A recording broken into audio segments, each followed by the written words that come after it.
বাংলাদেশের সীমানায় কি ঘটতে চলছে, কেন পার্বত্য চট্টগ্রাম ও রাখাইন নিয়ে বাড়ছে উত্তেজনা, আর কেনই বা বলা হচ্ছে গড়ে উঠছে নতুন একটি খ্রিস্টান রাষ্ট্র। সম্প্রতি এক বেসরকারি টিভি টক শোতে নুরুল হক নূর বললেন এমন কিছু যা শুনলে যে কেউ শিউরে উঠবে।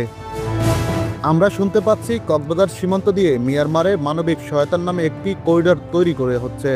এটি আমাদের জন্য ভয়ঙ্কর বিপদের কারণ হতে পারে বললেন নুরুল হক নূর। তিনি আরও বলেন, এই করিডোরের মাধ্যমে আসলে একটি গোপন পরিকল্পনা বাস্তবায়ন হতে চলছে। পার্বত্য চট্টগ্রাম ও রাখাইন অঞ্চল মিলে একটি খ্রিস্টান রাষ্ট্র তৈরির চক্রান্ত চলছে বহুদিন ধরেই।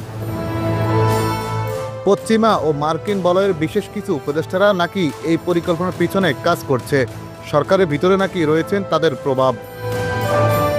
আপনি কি জানেন, এমন একটি পরিকল্পনা বাস্তবায়ন হলে তা কেবল সীমান্ত নয়, বাংলাদেশের সার্বভৌমত্বকে প্রশ্নের মুখে ফেলতে পারে।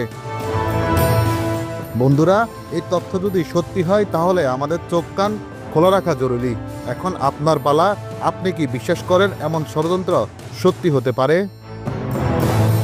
কমেন্টে মতামত দিন, ভিডিওটি বন্ধুদের সঙ্গে শেয়ার করুন এবং দেশ নিয়ে এমন গভীর বিশ্লেষণ পেতে সাবস্ক্রাইব করুন আমাদের চ্যানেল।